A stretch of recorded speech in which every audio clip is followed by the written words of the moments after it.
नमस्कार दोस्तों, स्वागत है आपका मेरे ओनली शिक्षा के यूट्यूब चैनल में। डेट है आज की 23 सितंबर 2020। आज हमको यहाँ पे द हिंदू के 3 आर्टिकल को डिस्कस करना है। आइए डिस्कस करते हैं। जो हमारा जो फर्स्ट आर्टिकल है उसका नाम है making the language of the law comprehensive. इस आर्टिकल का कंटेंट है 22 language of schedule 8 of the constitution. इस आर्टिकल में वैसे बात बोली जा रही है ड्राफ्ट इन्वायरमेंट इम्पैक्ट असेसमेंट 2020 की नोटिफिकेशन को अभी पब्लिश किया गया सेंट्रल गवर्नमेंट द्वारा, लेकिन जिसे पब्लिश किया गया ऑफिशियल लैंग्वेज में सेंट्रल गवर्नमेंट के द्वारा, जिसके लिए सिटीजन द्वारा प्रोटेस्ट किया गया उसके अगेंस्ट में, क्योंकि इस बार उसे सिर्फ पब्लिश्ड हिंदी और इंग्लिश में किया गया है, जिसकी वजह से इस पॉलिसी से बहुत सारे लोगों को हटा दिया गया है जो हिंदी और इंग्लिश नहीं बोलते हैं, जिनका पार्टिसिपेशन ज़रूरी होता है इस पॉलिसी को समझने में कंसल्टेशन प्रोसेस के लिए।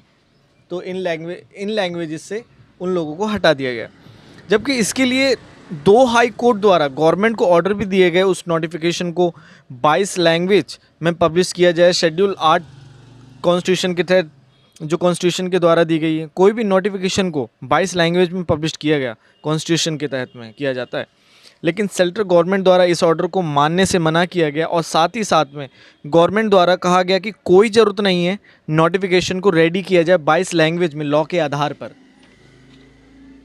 सेंट्रल गवर्नमेंट द्वारा जिसके लिए पहला एक्सक्यूज़ दिया जाता है कि अगर नोटिफिकेशन को 22 लैंग्वेजेस में पब्लिश करेंगे तो शायद कुछ वर्ड्स ऐसे रह जाएंगे जिन्हें ट्रांसलेट नहीं किया जा पाएगा, और कुछ शब्द रह ही जाएंगे जिससे शायद उन नोटिफिकेशन को समझा नहीं जा सकेगा उन लैंग्वेजेस से। लेकिन गवर्नमेंट के पास सेंट्रल लॉ है, जिससे authority of central law act 1973 text है, जिसके द्वारा सभी लॉज की इजीली ट्रांसलेशन करी जा सकती है उन 22 लैंग्वेजेस में जिन्हें कॉन्स्टिट्यूशन के शेड्यूल 8 में रखा गया है। इस सेंट्रल लॉ के तहत रूल्स और लॉ को इशूड किया जा सकता है। इस ट्रांसलेशन को जो इस सेंट्रल लॉ की वेबसाइट पर की जाती है उन्हें रन किया जाता है legislative department of law ministry द्वारा ही। आगे बोला जाता है कि इस ट्रांसलेशन की एक्यूरेसी की वजह से उन्हें पब्लिश ना करना और गवर्नमेंट द्वारा कौन सी लैंग्वेज को यूज़ किया जाता है पब्लिक से बातचीत के लिए, इन सब पे ध्यान होना चाहिए।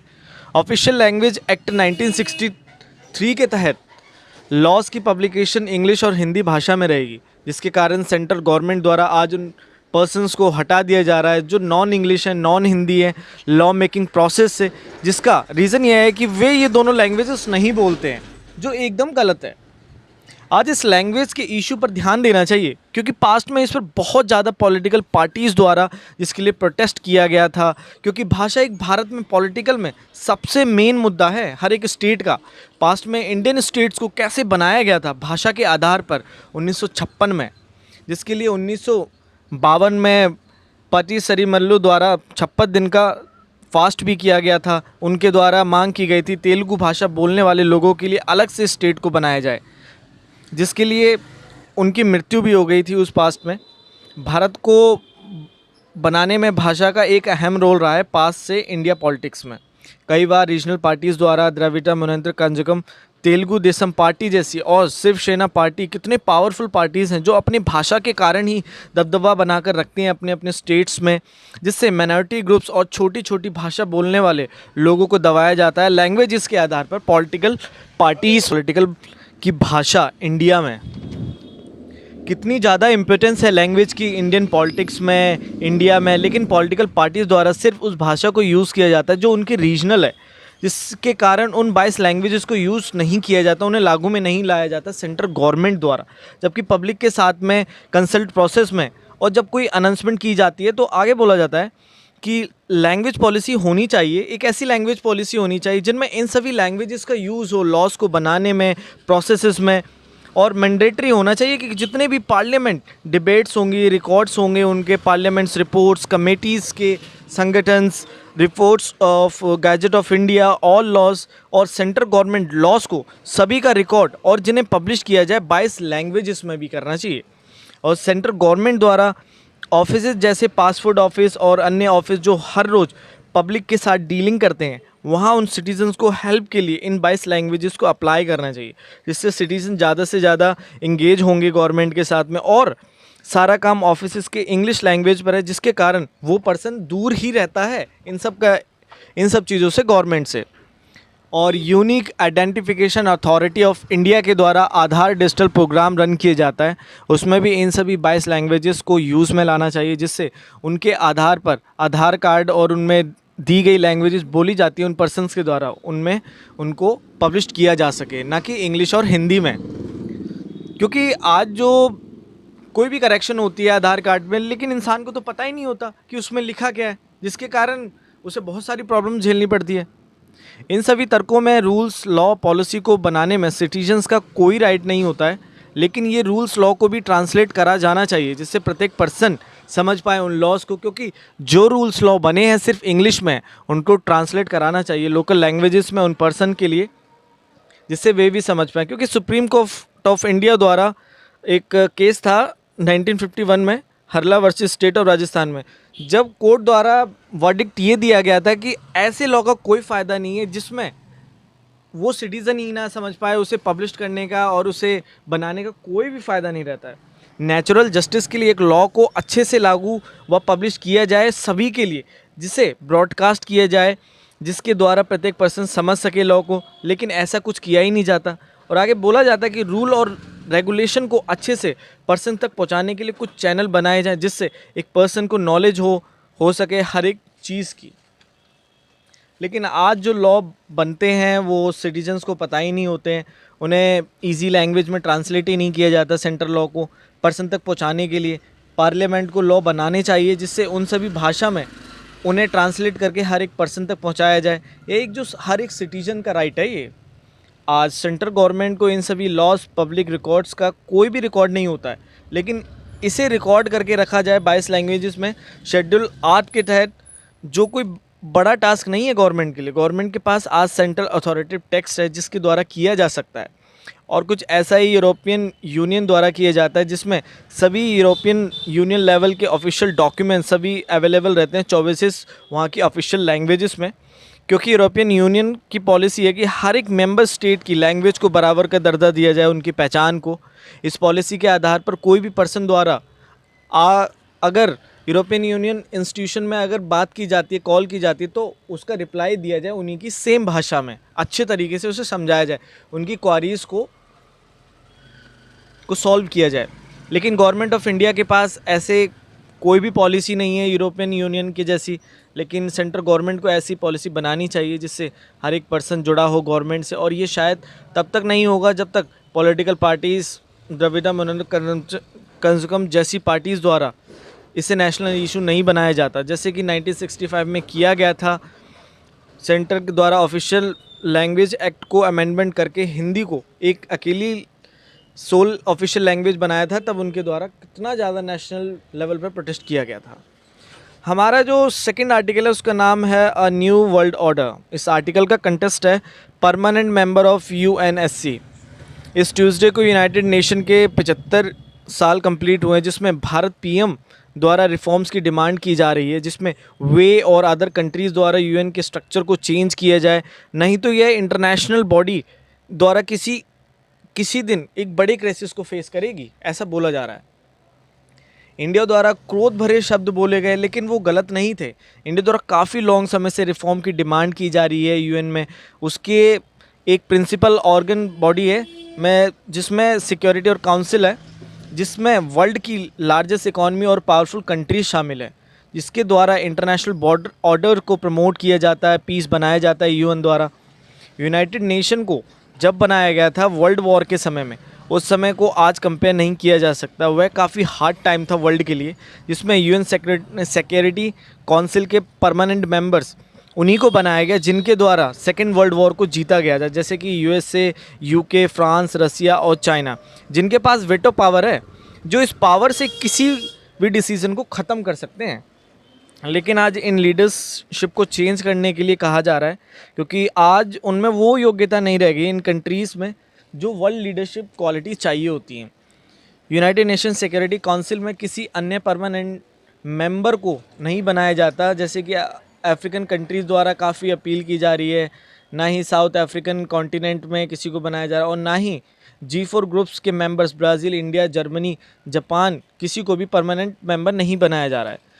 उन 5 permanent members USA, UK, France, Russia, China के अलावा। इन सभी कंट्रीज़ को काफ़ी लंबे समय से इग्नोर किया जा रहा है, और भी बहुत सारे मेंबर्स बनना चाहते हैं इस यूएन में परमानेंट, लेकिन किसी को भी नहीं चांस दिया जाता है। यूएनएससी के में सिर्फ उस वर्ल्ड वॉर के एरा को ध्यान में रखकर ही उसी बेस पर आज तक इन 5 लीडर को परमानेंट मेंबरशिप दी गई है। और दूसरा रीज़न है कि यूएन मेंबरशिप के लिए किसी डिसीजन को या तो लिया ही नहीं जाता या तो उस पर कोई अटेंशन ही नहीं दी जाती। जो ये सिक्योरिटी काउंसिल के जो 5 परमानेंट मेंबर्स के डिसीजन में एक धारणा नहीं होती है जिसमें डिसीजन को लिया ही नहीं जाता, और या तो वेटो पावर वे लोग अपनी लगा देते हैं डिसीजन से, जिससे वैसे ही चीज़ों को ख़त्म कर दिया जाता है। आज इन इश्यूज़ पर ध्यान देना होगा सभी को। इस महामारी आज पूरी तरीके से वर्ल्ड कैसे फंसा हुआ है, जिसके लिए यूएन, यूएनएससी और डब्ल्यूएचओ जैसे वर्ल्ड इंस्टीट्यूशन द्वारा कोई अच्छे स्टेप्स नहीं लिए गए जिससे इस महामारी को रोका जाए। आज इंडिया द्वारा सबसे ज़्यादा क्रोध यूएन के अगेंस्ट में इसलिए क्योंकि यूएन रिफॉर्म प्रोसेस द्वारा इंटर गवर्नमेंटल नेगोशिएशन को लेके आया था, जिसमें कोई प्रोग्रेस नहीं की गई है वर्ल्ड में। पिछले वर्षों में सिर्फ इस रिफॉर्म को बनाकर छोड़ दिया गया है। यूएन द्वारा उन इश्यूज़ को ख़त्म किया गया जो आईजीएन के तहत रिजॉल्व किए जाने थे, जैसे कि security council categories of membership के लिए वेटो पावर्स के इशू को जो परमानेंट मेंबर्स के पास है, रीजनल में रिप्रेजेंटेशन करने वाले काउंसिल्स और रीडिस्ट्रीब्यूशन करना सिक्योरिटी काउंसिल और जनरल असेंबली की पावर्स का, इन सभी का यूनाइटेड नेशन 75वीं एनिवर्सरी पर सभी मेंबर्स कंट्रीज़ द्वारा डिक्लेरेशन लाई गई यूनाइटेड नेशन को रिफॉर्म करने के लिए, जिसमें सिक्योरिटी काउंसिल में भी रिफॉर्म किए जाएंगे। लेकिन यूएनएससी के परमानेंट मेंबर्स द्वारा सिर्फ यही कहा गया, इस रिफॉर्म प्रोसेस को कोई सपोर्ट नहीं किया गया, क्योंकि परमानेंट मेंबर्स द्वारा सिर्फ अपने इंटरेस्ट ही सेव किए जा रहे हैं आज की डेट में, जिसके कारण यूएन का दोनों का कोई मतलब ही नहीं बनता आज की डेट में। आज उनकी वैल्यू धीरे धीरे करके ख़त्म होती जा रही है उनके परमानेंट मेंबर्स के हिसाब से। हमारा जो 3rd आर्टिकल है उसका नाम है प्रिकॉरियस हाउस। इस आर्टिकल में वैसे बात बोली जा रही है भिवांडी टाउन के बारे में जो मुंबई में है, जहाँ पर मॉनसून के कारण बिल्डिंग के गिरने के कारण 20 पर्सन्स की मौत हुई है। इसमें सबसे ज़्यादा छोटे बच्चे भी थे, क्योंकि भारत में बहुत सारे लोग बिना सिक्योरिटी के ऐसे कंडीशन में रह रहे हैं जहाँ पर कोई भी सुविधा नहीं दी जाती उनको। इस हादसे में बहुत सारे रेजिडेंट और वर्कर्स की मौत हुई जो पावर लूम यूनिट फैक्ट्री में काम कर रहे थे। उस बिल्डिंग का साइज़ 3 मंजिल था, जिसका इंफ्रास्ट्रक्चर अच्छा ना होने और मॉनसून के कारण वो बिल्डिंग में हादसा हुआ। इस हादसे के लिए वैसे तो रिस्पॉन्सिबल उस ऑनर और म्यूनसिपल ऑफिशियल को किया जा रहा है, जिसके कारण ये हादसा हुआ, क्योंकि दोनों के बिना ही जो प्री मानसून सेफ्टी थी उसकी जांच पड़ताल नहीं की गई, उनकी मॉनिटरिंग नहीं की गई, जिसके कारण ये हादसा हुआ। मॉनसून के कारण हर एक साल डिज़ास्टर आती है महाराष्ट्र के कोस्टल रीजन्स में और मुंबई में। पास्ट के जुलाई के महीने में कम से कम 7 लोगों की मौत हुई थी इंडस्ट्री एरियाज़ में, जहां पर 2 चॉल बिल्डिंग्स हैवी रेन के कारण नष्ट हो गई थी। और ऐसा ही दूसरा इंसिडेंट महद में हुआ था, जहां पर बरसात ज़्यादा होने से रायगढ़ डिस्ट्रिक्ट में बहुत सारे लोग मारे गए थे। और ऐसा ही नहीं कि ये इस साल ही हुआ है, हर साल ऐसे इंसिडेंट होते आए हैं जिनके लिए गवर्नमेंट के इंस्टीट्यूशन द्वारा लापरवाही बरती जाती है। जिन पर महाराष्ट्र के कोस्टल में सबसे ज़्यादा बरसात होती है मॉनसून में, जिसके ठाणे डिस्ट्रिक्ट में भिवांडी है, जहां पर रेन का साइज़ 320 सेंटीमीटर तक एवरेज किया जा रहा है पिछले 3 साल से। ये काफ़ी प्रॉब्लम की घंटी है गवर्नमेंट के लिए, लेकिन गवर्नमेंट द्वारा ध्यान कम दिया जाता है। म्यूनसिपल इंस्टीट्यूशन द्वारा पता होने के बावजूद भी सेफ्टी मॉनिटर नहीं किया जाता इन बिल्डिंग्स पर। यह बिल्डिंग काफ़ी पुरानी थी, जिसे 1970 में बनाया गया था। ऑनर और रेजिडेंट्स के पास कोई फंड ना था इसे रिपेयर करवाने के लिए, और इस कोविड-19 में और इकॉनमी गिरने के कारण रिपेयरिंग का काम बंद कर दिया गया था। और ऐसा ही नहीं कि इस बिल्डिंग के गिरने का सिर्फ यही रीज़न है, ऐसा नहीं है। इसके लिए गवर्नमेंट भी उतनी ज़िम्मेदार है। महाराष्ट्र गवर्नमेंट के म्यूनसिपल सर्विसेज कोई सेफ्टी ऑडिट नहीं की जाती वहाँ की बिल्डिंग के लिए, जिसके कारण ये हादसा होते रहे हैं। मुंबई के म्यूनसिपल गवर्नमेंट द्वारा उन बिल्डिंग्स को आइडेंटिफाई किया गया जो कभी भी गिर सकती थी। 499 बिल्डिंग जिसमें ऐसी निकली जिनके इंफ्रास्ट्रक्चर ख़त्म था, लेकिन जिसके बावजूद सेफ्टी मेजर्स नहीं लगाए गए उन बिल्डिंग्स पर। इस प्रोग्राम को सब urban local bodies, Bhiwandi, Nizampur city municipal corporation के साथ कंबाइन कर देना चाहिए, जिससे अच्छे से गवर्निंग की जा सके ऐसी बिल्डिंग्स की। क्योंकि इन जो सब अर्बन लोकल बॉडीज़ हैं, इनके पास रिसोर्सेज नहीं होते और इतनी कैपेसिटी नहीं होती जिससे कि रिफॉर्म्स लाए जाएं, जिससे उन बिल्डिंग्स को टाइम पर रिपेयर कराया जाए, जिसके लिए उन फंड रूल्स सेंटर और स्टेट द्वारा दिया जाए, उनके टैक्स में डिडक्शन करके उन्हें राहत दी जाए। मुंबई के म्यूनसिपल इंजीनियर्स द्वारा पास्ट में कंप्लेंट भी की गई। पॉलिटिकल इंटरफेरेंस के कारण अच्छे से सेफ्टी रूल्स को लागू करने ही नहीं दिया जाता। इतना बड़ा लूपहोल होने के कारण इंस्टीट्यूशन के बीच में जिससे ये हादसा हुआ। इस महाराष्ट्र गवर्नमेंट को इन सब इश्यूज़ को एड्रेस करना चाहिए, जिससे इस वीकेंड स्ट्रक्चर को इम्प्रूव किया जाए और प्लान्स और स्कीम्स को बनाया जाए, जिससे इन डिज़ास्टर्स से लोगों को बचाया जा सके। तो आज हमने द हिंदू एडिटोरियल के 3 आर्टिकल्स को डिस्कस करा है। आई होप आपको समझ आएंगे। Thank you very much. अगर आपको समझ आए तो प्लीज़ लाइक शेयर सब्सक्राइब जरूर करें। Thank you very much.